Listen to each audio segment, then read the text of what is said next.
अभी नेक्स्ट इसके बाद आ गया कंसेप्ट फेज।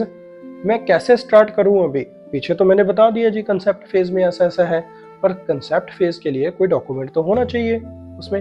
मैं कहाँ पे रिकॉर्ड करूंगा कंसेप्ट फेज?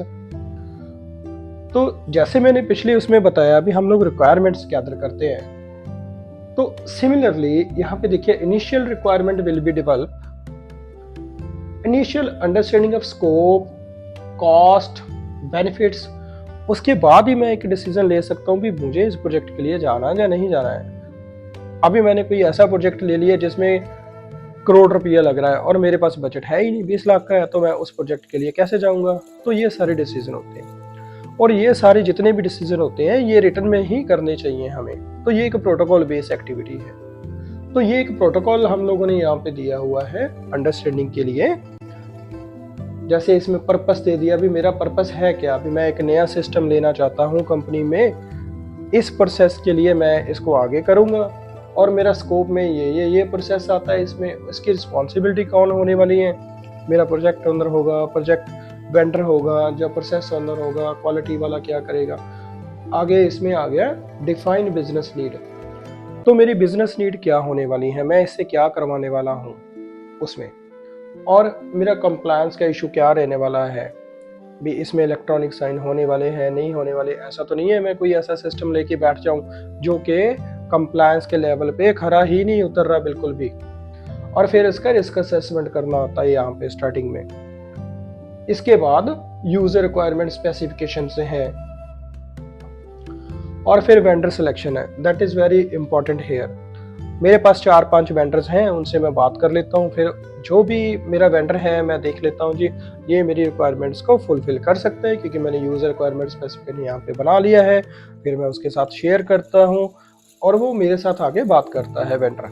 अगर वो फुलफिल हो रहा है तो मैं फिर देखता हूँ वेंडर से बात करके मेरा रिसोर्स है, बजट कितना लग रहा है उसमें, और फिर वो बजट पास करवाने के बाद मेरा एक्सेप्टेंस क्राइटेरिया आ जाता है, फिर इसकी अप्रूवल होती है, और फिर इसके बाद ये प्रोजेक्ट फेज में मूव होने के लिए रेडी है जब साइनिंग हो जाती है। तो नेक्स्ट इसके बाद आ गया प्रोजेक्ट फेज। प्रोजेक्ट फेज है क्या है? अभी जैसे मैंने बताया था, अभी तो मेरा प्लान कंसेप्ट फेज था। तो कंसेप्ट फेज में मेरा सिस्टम मैंने अभी कंसेप्ट में ही है, ये मैंने रेडी कर दिया है अभी। इसके बाद अभी वो प्रोजेक्ट वालों को देना है मैंने करने के लिए। तो प्रोजेक्ट वाले क्या करते हैं, उसमें प्लानिंग, फिर उसमें स्पेसिफिकेशंस बनती हैं, कॉन्फ़िगरेशन कोडिंग होती है, फिर ये जो कॉन्फ़िगरेशन कोडिंग होगी इसकी वेरिफिकेशन होती है, फिर रिपोर्टिंग एंड रिलीज है। सो ये काफ़ी एक बड़ा टॉपिक है, but we will explain it one by one and completely explain करेंगे विद डॉक्यूमेंट ऑल्सो। आगे आ गया ऑपरेशनल फेज। सो जैसे मैंने एक्सप्लेन किया था इन लास्ट स्लाइड ऑल्सो, भी ऑपरेशनल फेज में हमें कुछ डॉक्यूमेंट्स बनाने होते हैं चलाने से पहले, क्योंकि उस यूज़र को नहीं पता भी मैंने इसको ऑपरेट कैसे करना है, और दूसरा इसमें कंप्लायंस सिक्योरिटी लेवल कैसे करना है। तो ये सम ऑफ द डॉक्यूमेंट्स हैं। पहले मैंने हैंडओवर कर दिया, हैंडओवर के बाद मैंने service management and system monitoring, service के लिए कोई एसओपी बना ली भी, ये फलाना बंदा मुझे सर्विस देगा या क्या करेगा। अगर वो इन हाउस सर्विस है तो वो कैसे करने वाला है, अगर कोई इंसिडेंट आता है, जब प्रॉब्लम आती है तो मैं कैसे करने वाला हूँ, डेविएशंस कैसे होंगी, कापा कैसे मैनेज होना है। फिर उसमें कॉन्फ़िगरेशन, अगर मान लो भी मुझे कोई कॉन्फ़िगरेशन चेंज करने की ज़रूरत पड़ती है, उसमें कुछ ऐसी प्रिविलेज है जो मैं नहीं देना चाहता किसी को, तो वो चेंज करनी है, तो वो सारी जितनी भी है वो कॉन्फ़िगरेशन मैनेजमेंट के थ्रू चेंज होती हैं। अभी ये सारा कर लिया, अभी यूज़र उस सिस्टम को यूज़ करना शुरू करता है। तो as per compliance procedure by FDA and other agencies also we have to review audit trail of that. Audit trail review करना है, पर कब करना है, तो इसका भी एक रिटन डॉक्यूमेंट बनता है एसओपी में ही भी। आप डेली कीजिए, मंथली कीजिए, तो ये पीरियोडिक रिव्यू है इसका। ऐसा ही कंटिन्यूटी मैनेजमेंट होती है। कंटिन्यूटी मैनेजमेंट का मतलब है भी आपका सिस्टम मान लीजिए चलते चलते बंद हो गया XYZ रीजन से। अभी आपके तो सैंपल आ रहे हैं लगातार, जब कंटिन्यू प्रोडक्शन चल रही है, तो आप क्या करोगे उसमें? आप अभी ऐसा तो नहीं बोल सकते भी आप सब बंद कर दो क्योंकि लॉस हो जाएगा बहुत ज़्यादा।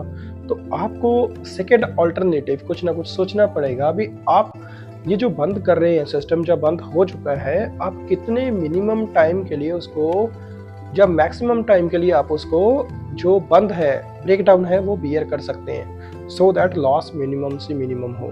तो इसका भी प्लान बनता है। इसमें भी आपको वेंडर की हेल्प की जरूरत पड़ती है। आगे आ गया सिक्योरिटी एंड सिस्टम एडमिनिस्ट्रेशन। तो ये जो पार्ट है security management and system administration, this is very much important. ये बेसिकली आईटी के पास रहता है। इसमें पासवर्ड मैनेजमेंट आ जाता है, कोई डाटा डिलीट नहीं कर रहा, कोई भी फाइल को मॉडिफाई नहीं कर सकता है, तो ऐसी चीज़ें सिक्योरिटी में आती हैं। आगे आ गया रिकॉर्ड मैनेजमेंट। ये जो रिकॉर्ड मैनेजमेंट है, इसमें आपके आ जाते हैं बैकअप्स, आर्काइवल्स। अभी जितना भी डेटा है, जहाँ तो वो सिस्टम के ऊपर ही पड़ा है, दूसरा जहाँ वो सर्वर के ऊपर है, पर सर्वर के ऊपर भी है, that is also a risk. तो सर्वर में से भी उसको बैकअप लेना पड़ता है। तो जब वो बैकअप ले लिया और उसको सिक्योर ड्राइव में सेव करना पड़ता है। कुछ सिस्टम ऐसे होते हैं जहाँ पे आप फुली उसमें से डेटा आप नहीं निकाल सकते, तो उस केस में आपको आर्काइव करना पड़ता है डेटा। उसमें फॉर एग्जांपल आपके पास 5 साल का डेटा है अवेलेबल है सिस्टम पे, आप उसमें से 3 साल का डेटा आर्काइव करते हो with backup. Okay, so next आ गया रिटायरमेंट फेज। सो ये जो रिटायरमेंट फेज है, अभी आपका सिस्टम चलते चलते, जैसे मैंने लास्ट स्लाइड्स में भी आपको एक्सप्लेन किया है, भी आपका सिस्टम चलते चलते काफ़ी टाइम हो चुका है और वो आउटडेटेड हो गया। अभी इस केस में क्या करना है, तो इसके लिए भी गाइडलाइंस आपको बोलती हैं भी ऐसा नहीं है भी आपने सिस्टम आउटडेटेड हो गया तो आपने बंद करके फेंक देना है। तो this is totally non compliance if somebody has done this.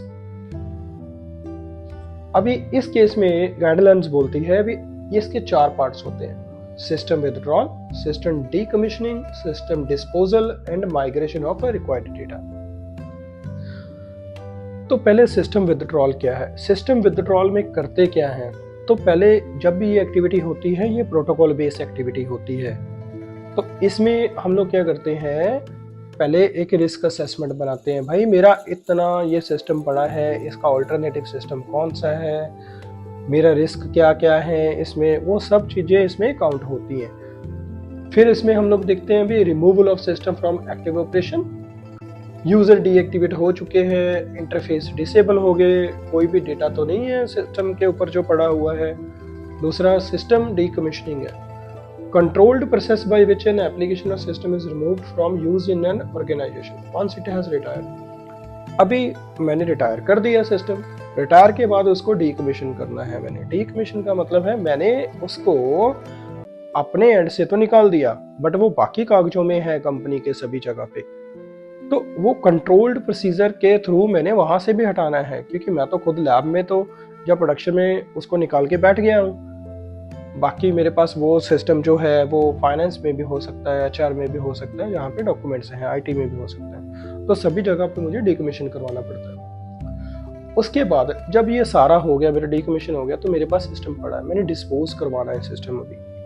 तो डिस्पोज का मतलब है अभी मेरा जितना डेटा है, डॉक्यूमेंटेशन है, सॉफ्टवेयर है, हार्डवेयर है, ये परमानेंटली डिस्ट्रॉय होना चाहिए, ये जितना भी है।